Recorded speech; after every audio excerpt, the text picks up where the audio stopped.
Our format today is Dr. Rutherford's going to start by giving us an update, and then he'll take our questions. So as questions occur to you, please type them into the Zoom chat feature. Usually there's, I don't know about everybody's browser, but there's a chat button at the bottom of the screen usually. And then once George has finished his update, Laurel will moderate feeding the questions so that we're not all talking at once. And just a reminder for everybody except for Dr. Rutherford to say muted at this point. So George, thank you so much for joining us. We really appreciate your time, and we'll turn it over to you. Thanks very much. It's a pleasure to see people. I've lived in Piedmont for 32 years, and I recognize 2 or 3 people on this list. So it just goes to show you. Anyway, so I'm going to share my screen with you. All right.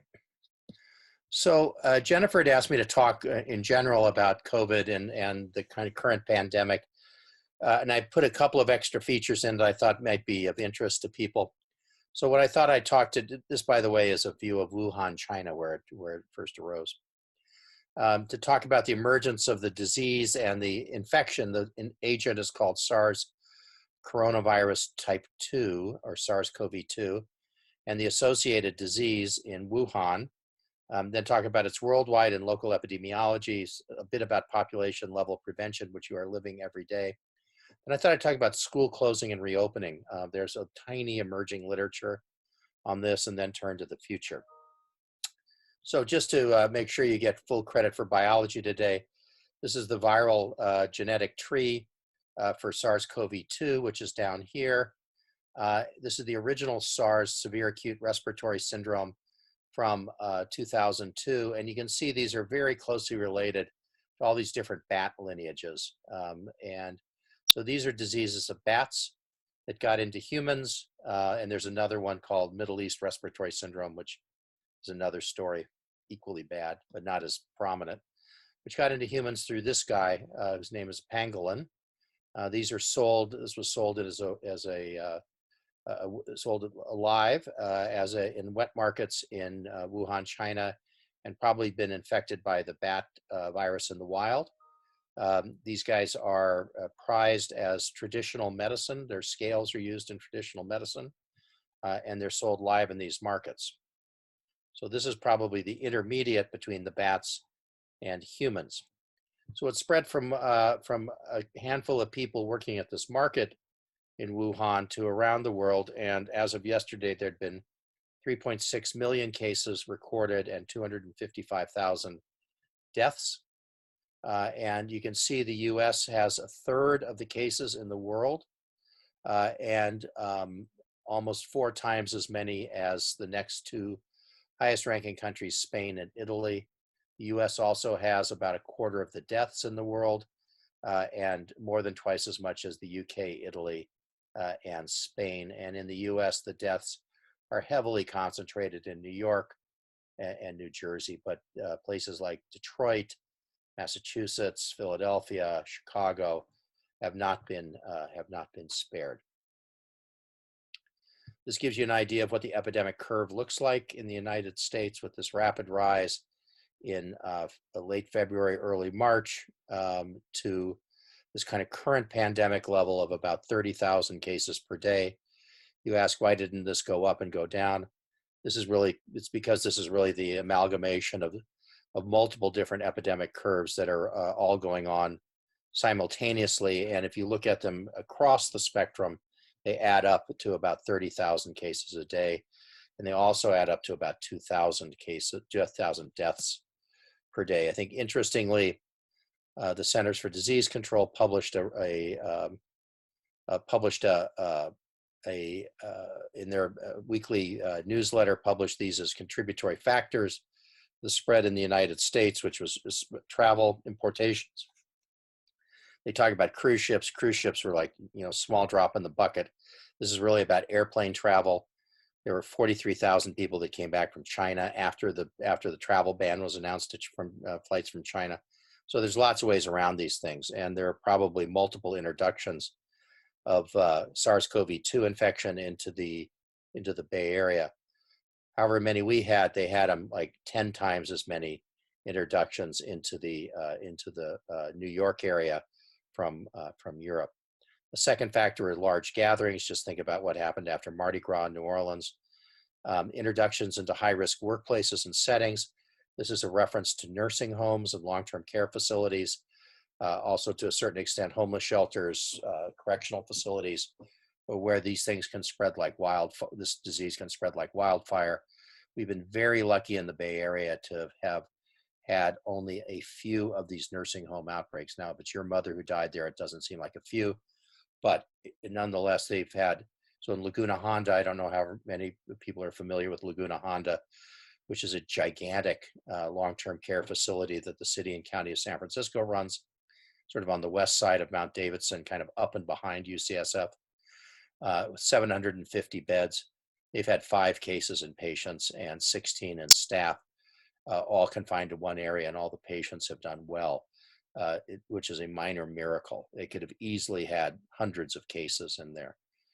The other thing that we've learned is certain workplaces like meatpacking factories are also very prone to having these outbreaks. There's a large outbreak in a meatpacking facility in King County, which is down in the southern San Joaquin Valley right now.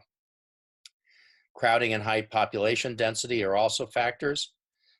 And this is one of the reasons that we've had stay-at-home orders, is particularly to try and cut down mixing among people, some of whom may be infected and some of whom may not be infected. And that's also about workplaces, schools, and public spaces. And then finally, there's this whole issue of cryptic transmission, which refers to people who are transmitting the virus when they have no symptoms or asymptomatic, or before they develop symptoms.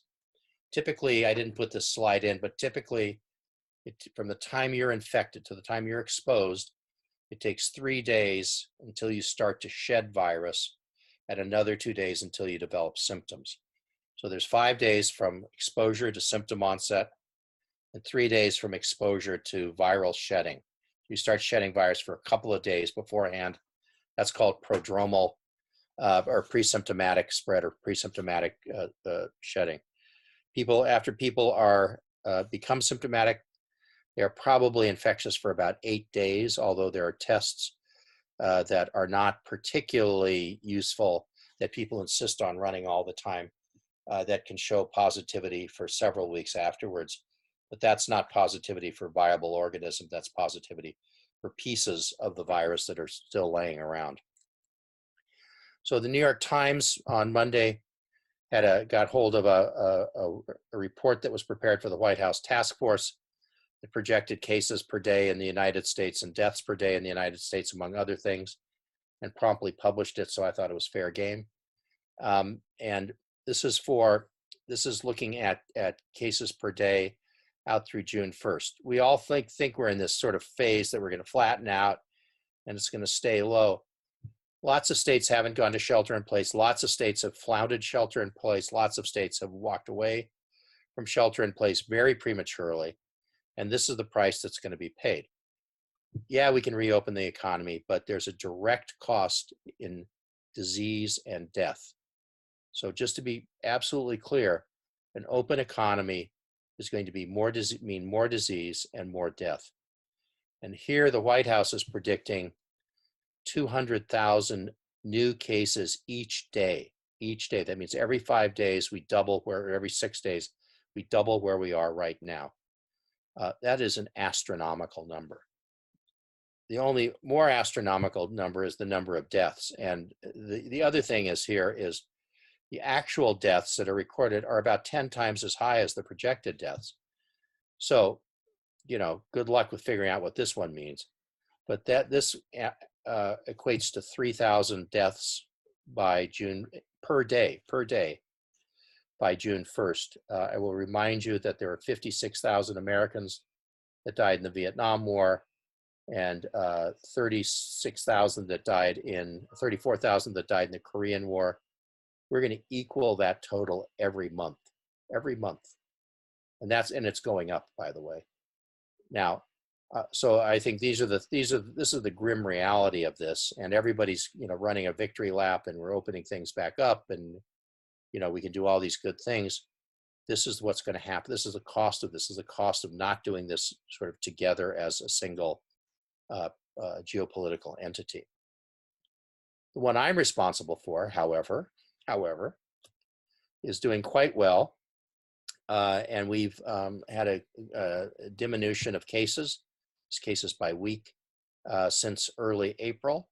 And I think what's going to happen in San Francisco and in the Bay Area, Santa Clara is a bit of a special case because they've had so much more, and such earlier introduction and about twice as much disease as the next highest county. But the other counties, I think we're going to see a long tail out into the middle of summer with occasional outbreaks from these kids walking around with no masks on. I needn't tell you, just look out your window and you see what I'm talking about. And you know, other people who are not wearing masks, which is not the right thing to do. And we'll see occasional outbreaks through the summer. And then we come down to what's going to happen in the winter. And the winter is what really scares everybody who does what I do. And the reason is because of what happened in 1918 and 1919. So this is a graph of all infectious disease mortality in the United States in the 20th century. And this huge spike here, it was the 1918-1919 influenza pandemic, which killed almost 1% of Americans. It turned out to be 675,000 deaths in the United States out of about between 10 and 20 million cases. So that is what we're trying to avoid. So how do we do that? We have two strategies. One is to limit cases by decreasing this. There's this number in epidemiology called the basic reproductive number or the effective reproductive number. That means for every one case, how many extra cases are there? So if I get it and I give it to 3 people, if you average that over a population, that is an effective reproductive number of 3. If it's more than 1, the epidemic will continue to grow. If it's less than 1, it will gradually extinguish. If it's way less than 1, it'll go away quickly. We're flirting now right about 0.9 to 0.95. And the goal for, as we come out of shelter in place, goal is to keep it below 1.0 and tread water until a vaccine can come along. And to that end, we want to prolong and flatten the outbreak to assure, first of all, the adequacy of healthcare resources. And you've all seen the pictures from New York and now Boston of people having to share ventilators and this just, total mash, a military battlefield mentality to take care of people. And this was even worse in Italy and in Spain. So we want to have enough room for, we want to keep the morbidity down so that we can have enough beds for people. And we want to be able to buy time to develop antivirals and vaccine. So this just explains the basic reproductive number. This, if it's 1, this person gives it to 1 person, who gives it to 1 person, who gives it to 1 person. If it's 4, which is what this is for this virus, it's 3.86. This person gives it to 4 people. They each give it to 4 people. They each give it to 4 people. So you can see it's this exponential increase. And here in Wuhan, this is these are pretty good data.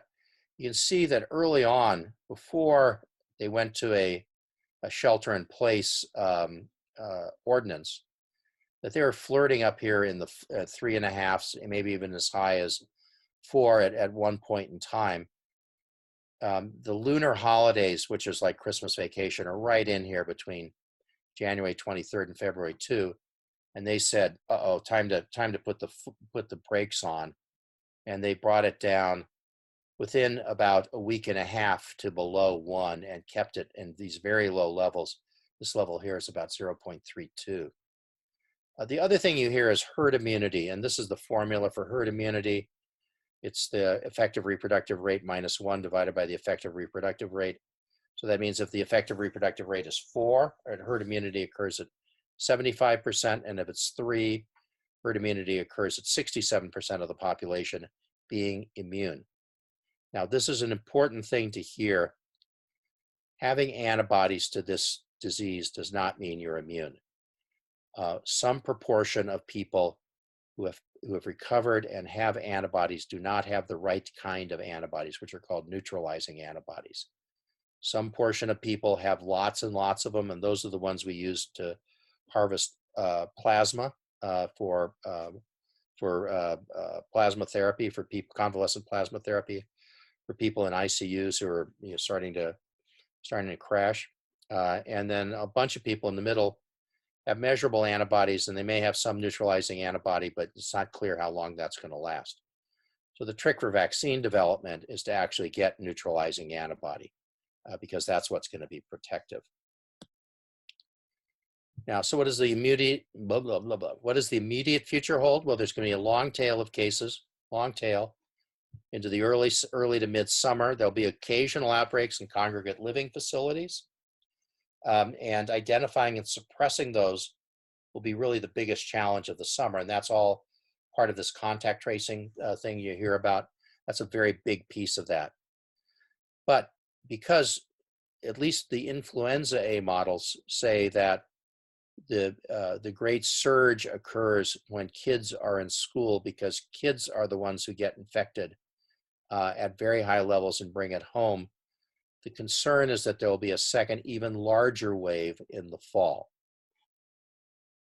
Now, one of the things that we've been able to do is suppress the virus, and I could not resist putting this slide together.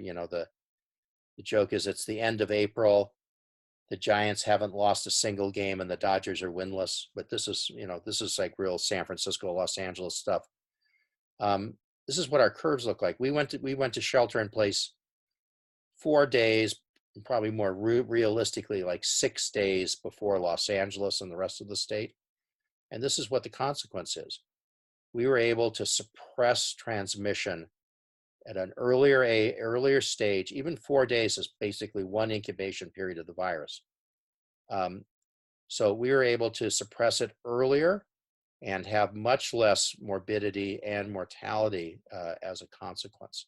And they're living out here with these, this is 1,000 here. These are thousands of cases per day in Los Angeles County. Now, kind of moving on to the whole issue of schools. Children are really underrepresented among reported, which is to say diagnosed COVID-19 cases.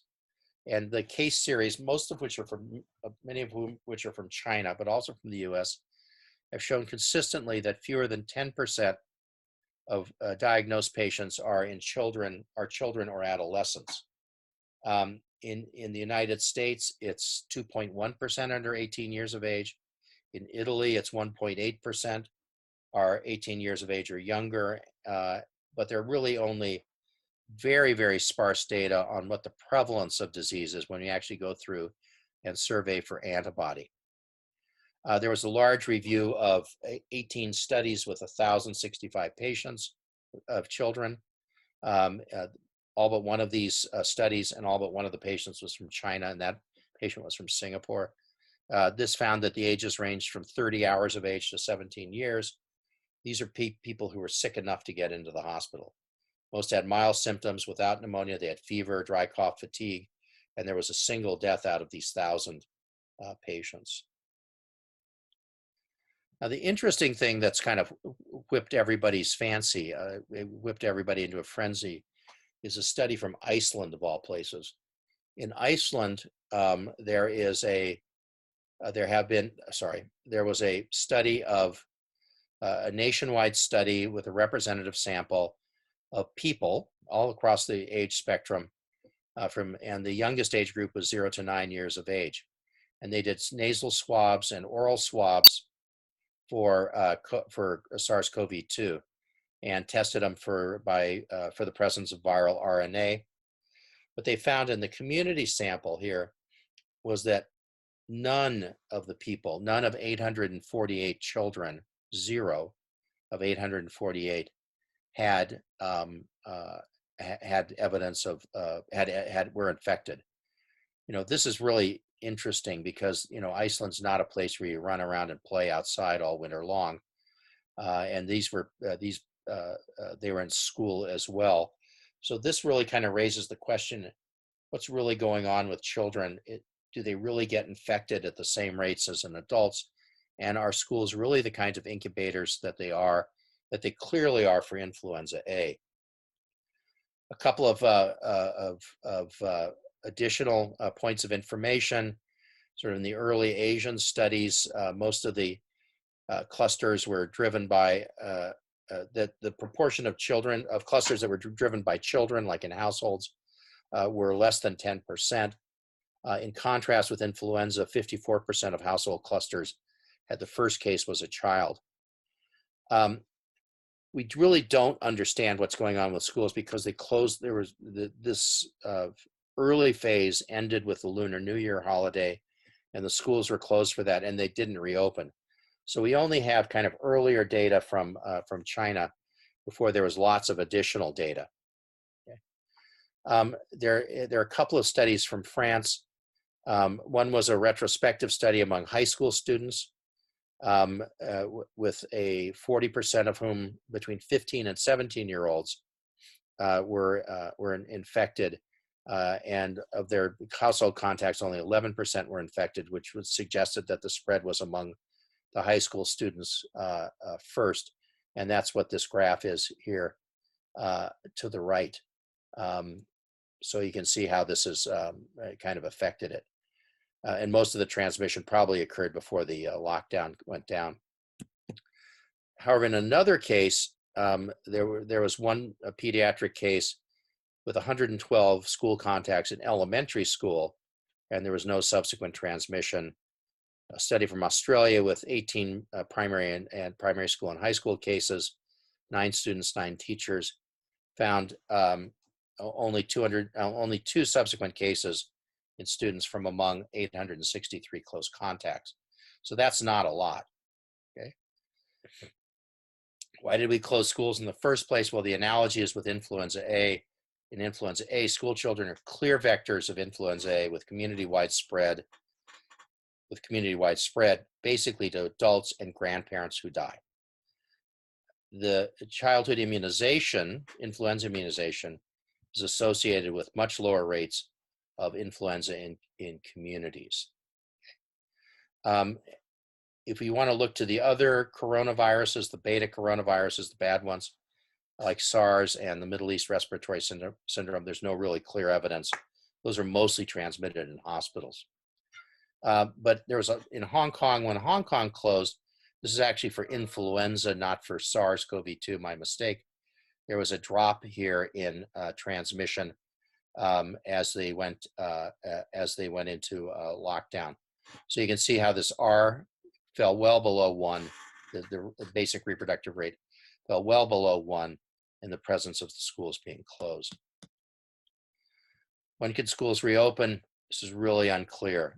South Korea is putting it off till next year. They're going to have a staged, meaning the start of the fall. They're going to have a staged plan, and it's a little unclear what the criteria are.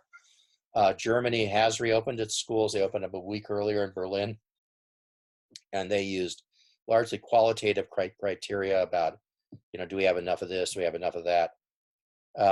China is now reopening its schools, and they had very specific quantitative criteria on numbers of cases in the immediate provincial area.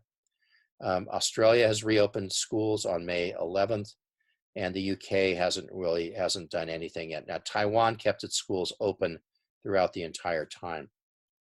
There was one study that calculated the risk of a student being infected by a teacher in the first week of reopening as less than 1% in China, outside of the province where Wuhan is, which is Hubei province, and it was the risk was 0 if there had been no cases in the province in the prior 2 weeks. Right. So when we talk about schools reopening, we can talk about maintaining social distancing. We need to talk about mixing, which means maybe you have 9th and 10th grade on 3 days a week and 11th and 12th grade on 3 days a week, or some combination like that. We need to be carefully follow students for absenteeism, which is the marker of whether schools are becoming whether there's a disease in the schools, and you need to have rapid outbreak investigation with isolation and quarantine. I'm going to skip the whole vaccine thing. Suffice it to say, there are a lot of different vaccines that are in process, and we're probably, I would imagine, the first vaccine out of the box is going to be a vaccine that's directed against this guy here, this little thing that sticks out that looks like a T. That's called a spike protein, and that's what attaches to the cell wall, to the actual receptor on the cell. And if we can direct antibodies against that, I think we're going to be in reasonably good shape. Now, just to, for those of you who don't follow every word Gavin Newsom says with bated breath, let me repeat what the governor's plan is for reopening, which again has 4 stages. We're currently in stage 1. We're moving to stage 2 here fairly rapidly, which is to create opportunities for low-risk sectors to adapt and reopen, and potentially to open up schools, and with specifically in childcare.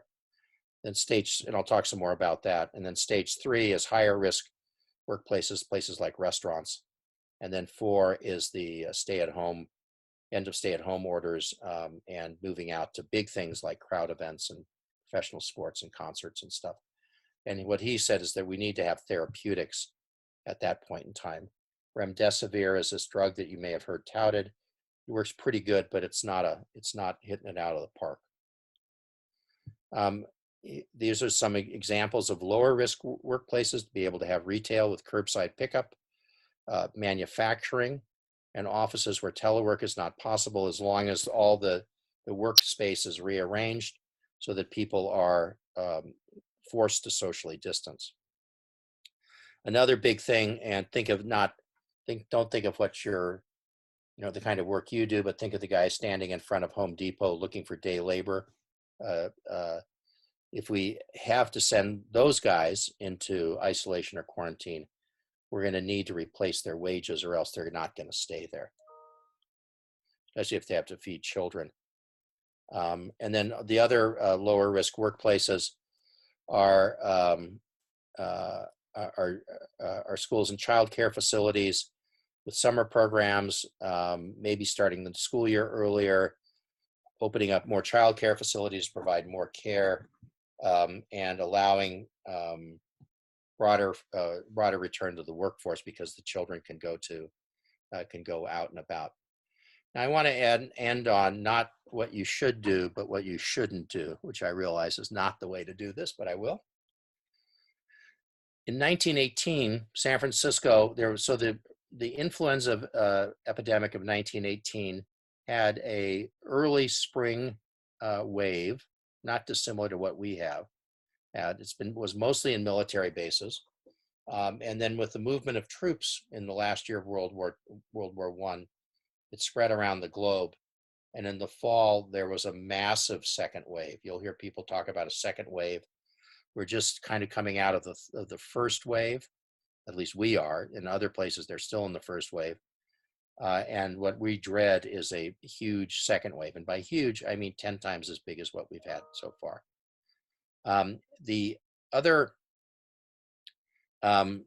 So San Francisco did really well in the fall. There had been about 1/3 the number of deaths that had been predicted, which was really good at the time because there weren't real therapeutics.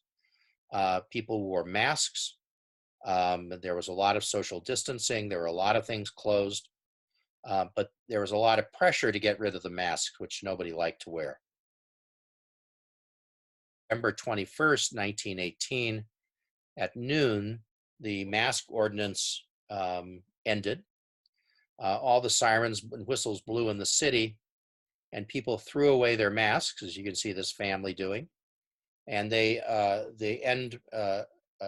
were throw away your mask parties up and down Market Street till the wee hours. And the cases started to accumulate again by early December. And by the time the epidemic ended in late February, early March, there had been additional 3,000 deaths in San Francisco. And this just shows the same thing graphically. Here in San Francisco, the green was the expected excess mortality. The red was the actual excess mortality. And you can see out here this bump. This is where all these extra deaths were. Didn't happen in St. Louis, which did have a famous second wave with very narrow gap in its social distancing programs, or in Philadelphia, where basically they got rid of all the cases to start with. And there was really no second wave in Philadelphia, mostly because everybody got infected up here in this part of the outbreak. Now you have to remember, for influenza, there is immunity, true immunity, and so you can really only get it once. So what had happened in Philadelphia was that everybody who was susceptible got infected. So it was as simple as that, with resultant huge amounts of mortality. So that's where we are. We're entering a precarious era this summer, where there's a very fine balance between economic activity and disease and death. And we have to be, extraordinarily careful about exposing ourselves to infection. That means staying inside unless you need to go out. That means wearing masks. That means keeping your distance, social distance or physical distance from other people unless you live with them. And it's the wrong interpretation here is that we've come out of the end of the tunnel and everything's back to normal. We are at a lull right now for a few weeks, and then we will start to accumulate cases again, I fear, unless we're able to really keep at it with masks and social distancing and really careful reopening of the economy. So I'll stop there, and I'm happy to answer any questions. Thanks very much, Jennifer.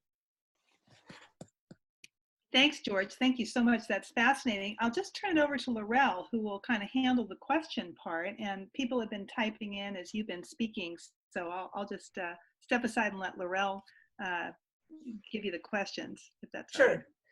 We have about 20 minutes for questions, so we may not get to all of them, but I'll start. The first question is sort of a two-part question. You touched on a little bit about whether asymptomatic carriers can be immune, and then also if people have isolated and they may have been asymptomatic and may be immune, is there any possibility that different households who have family members can actually see each other, and what needs to happen before that can actually occur? Yeah. So the whole business about asymptomatic and immunity is the people who are asymptomatic are just as likely to the people who go in the ICU to develop immunity. So your degree of clinical illness does not correlate necessarily with who's immune and who's not immune. Again, if you want a real percentage, a good 30% of people have no markers of immunity at all, and it's maybe as high as 70%. This is why we're so cautious about this and this advice about, keeping people apart. You can go see people all you want after they've been through isolation if they've been infected, and that isolation should last, I would say, should last at least 8 days, if not 9. But unfortunately, quarantine's a full 14 days because that's the 14 days from the time of exposure, because that represents the sort of 95% confidence interval for the incubation period. So quarantines for people who are exposed. Isolation is for people who are sick and infectious. I have a specific question about very young children who have severe symptoms like Kawasaki syndrome. I'm not familiar with it, but. Yeah, so it's not young children, it's children, sort of school-age children, somewhere between 7 and 10 are the ones that get this. Kawasaki syndrome used to be called mucocutaneous lymph node syndrome. I'm in pediatric infectious diseases, so I know this off the top of my head. When I was at CDC, and by that I mean the Centers for Disease Control, not the California Department of Corrections, just so we're clear on that. The CDC, I was the desk officer for Kawasaki syndrome for CDC for a year. So I know a lot about Kawasaki syndrome. It's a disease of unknown etiology. It's a rash illness where children get, it's essentially a vasculitis. They get vascular disease and they get dilated coronary arteries. That's probably the worst outcome. And they get a characteristic rash and lymph nodes, swollen lymph nodes, fever, and it mimics a lot of other diseases, rare things to things that are somewhat more common. So there is a new syndrome that's being described with maybe 100 cases worldwide of something that looks very much like Kawasaki syndrome that are being treated like Kawasaki syndrome with immune serum globulin and aspirin. You know, it remains to be seen. I don't think we've unlocked the puzzle of Kawasaki syndrome. I suspect what we're really seeing is some sort of vascular insult that has a kind of final common pathway into what we call Kawasaki syndrome. You can get there through various different organisms, of which SARS-CoV-2 is one. But it's a real phenomenon. There's also a kind of micro thrombotic microclotting phenomenon, and there's something called a COVID toe, where there's a distal right at the tip of the big toe, the tip. There's a place that's been infarcted because of clots lodged in the artery, and that's also kind of that's much more common in children than in anybody else. So more to be figured out. But remember, even at the end, there are 100 cases of this. There are 2.6 million or whatever the number was of the regular disease. So this is an interesting thing. It gives us some insight into pathophysiology of vasculitis in children in general, but it doesn't sort of detract from the larger point that children are sort of rarely sick from this. So when we do open schools, and even if it's a staged, like you talked about, where you have different days, how can we mitigate transmission with the schools and transmission between students and teachers?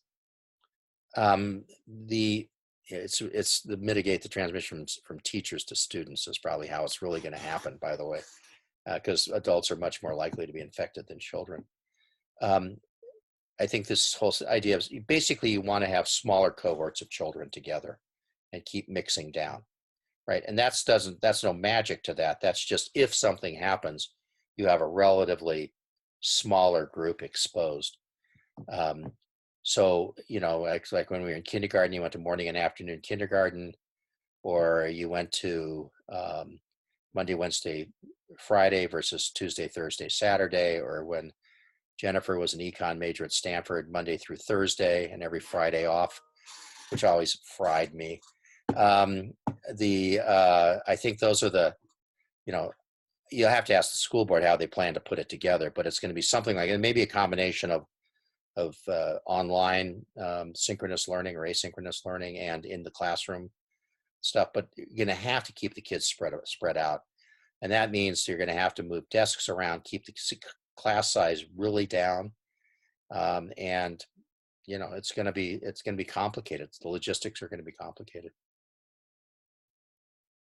Since we are socially distancing and sheltering in place, are we actually going to reduce the overall number of deaths? Aren't we just spreading that out over time? And how can we ever reach herd immunity or anything like that if we're just isolating forever?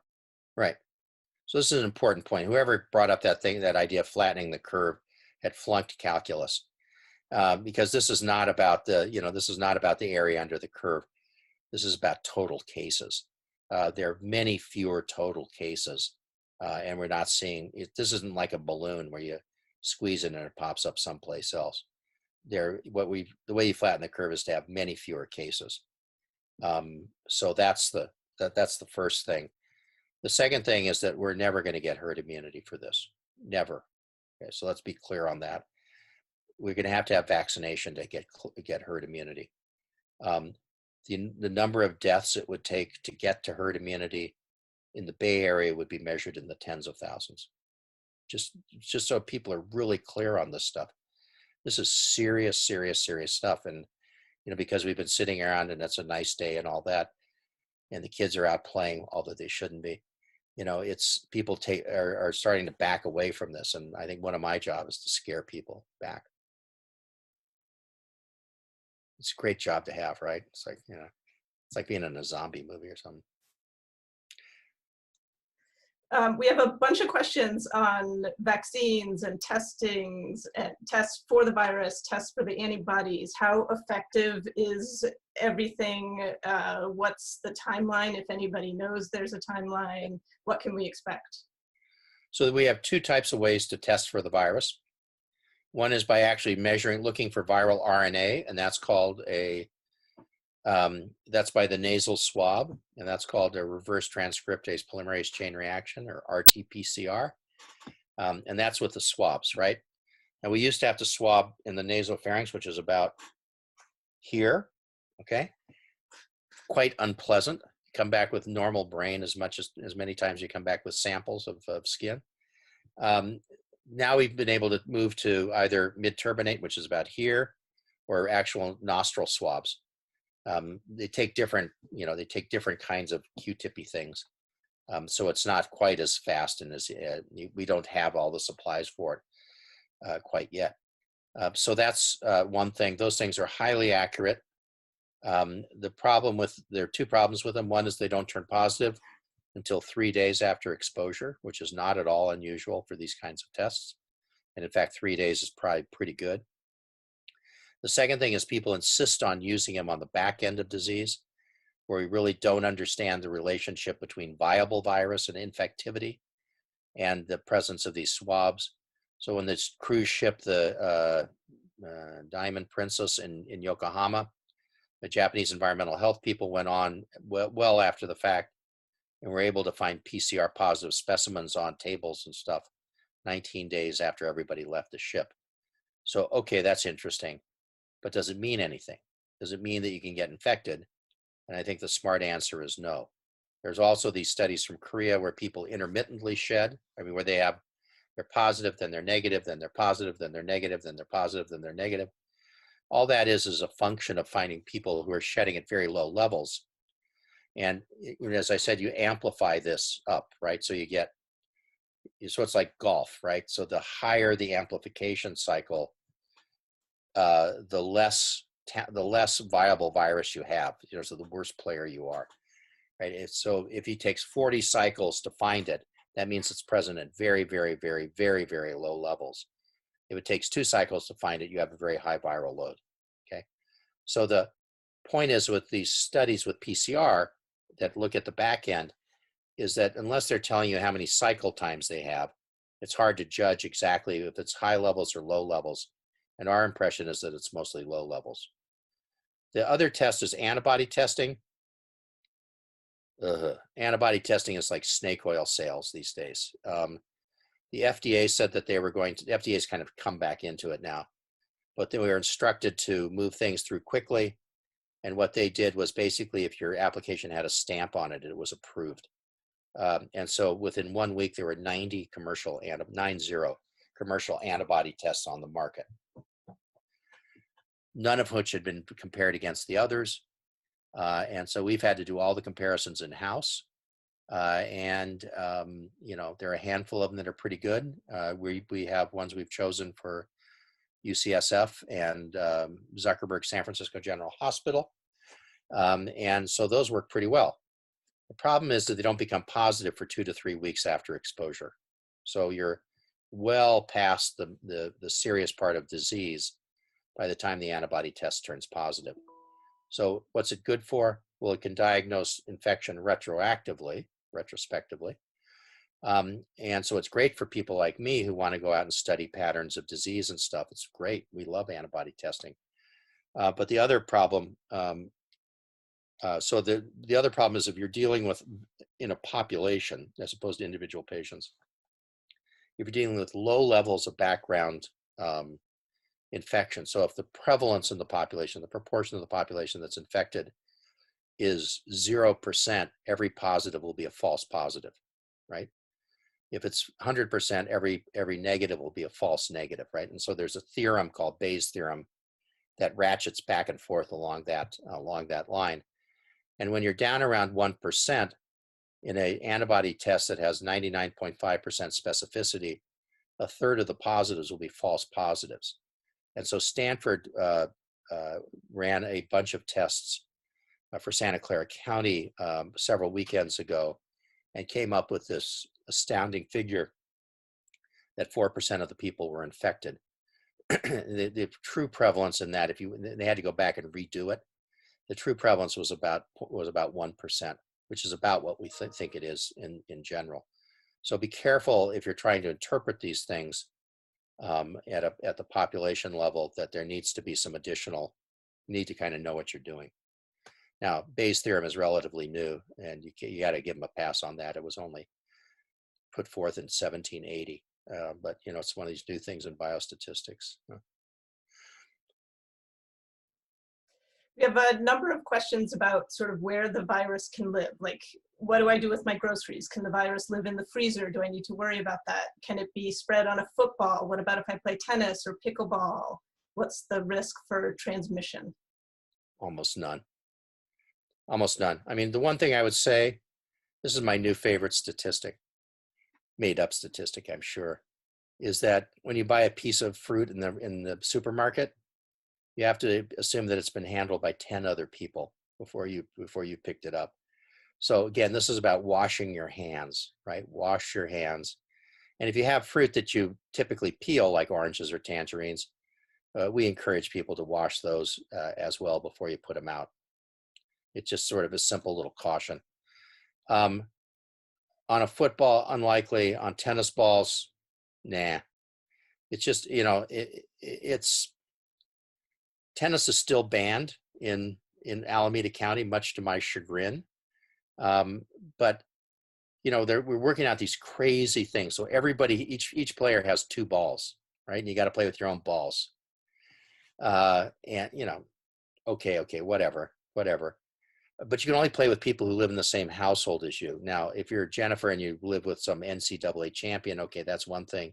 If you're me and went to somebody who flunked PE at Bryn Mawr, that's quite another. You know, you got to have that sort of, you know, level of competition to make it worthwhile. But I think the tennis courts are going to open up in a couple of weeks. Again, if you're worried about it, wear gloves, right? But what you do is you wash your hands after you finish, right? Or washing your hands is actually better than hand sanitizers, by the way. And I think we have time for maybe one more question. So the virus is disproportionately affecting minority communities. Yeah. Do you have anything to say about how to, like, what are the best ways to manage that? The best ways to manage that are to not get infected. So we're in San Francisco, as you can imagine, this is a huge big deal. And it's a huge big deal in Los Angeles too. You have to realize how disproportionately high the mortality rates are in these groups, especially in the kind of younger working age people. Something like 80% of the mortality in California among people who died between 20 and 60 years of age were in Latino and African American people. Okay, that's hugely disproportionate. And it's because they have the jobs where they're outward facing to the public. They're the bus drivers, they're the subway operators, they're the security guards, like the guy who got shot in Flint, Michigan 2 days ago. They're the ones outward facing. So they're the first to get infected, and they die at disproportionately high rates. So as we come out of shelter in place, where we're trading economics for deaths and disease, understand who's going to bear the burden of deaths and disease. It's going to be these people who are facing out to the public.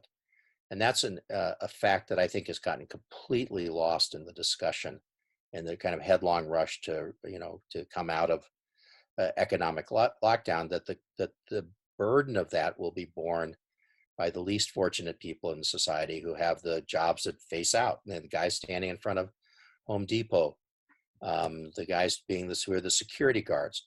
Those are the people who are going to die in disproportionate numbers. So just remember that when your kids want to go out and play without masks, you know, corporal punishment is allowable. Again, I'm creating an edict here, you know, smack some sense into them. So I'll leave it at that. I'm sure Megan Pillsbury is like rolling over here, having said that. You got to figure out a way to get them to wear masks, and you got to figure out a way to keep them apart from each other. George, thank you so much. We really appreciate your time. The information's incredible. We have people would be happy to talk to you for 2 more hours, but I know you've got a busy schedule. So thank you so much. And we really appreciate it. And thank you for all you're doing to try and help keep the Bay Area safe. You're welcome. I see the DeRochas there. Hey guys, I saw you on the cover of the Rolling Stone or whatever that was. That was very impressive. Bye guys. Thanks a million. Okay. Take care. Thank you. You're welcome, Okay. Jennifer. Nice to see you. All right. Thanks Thank a you. lot. Bye. Bye.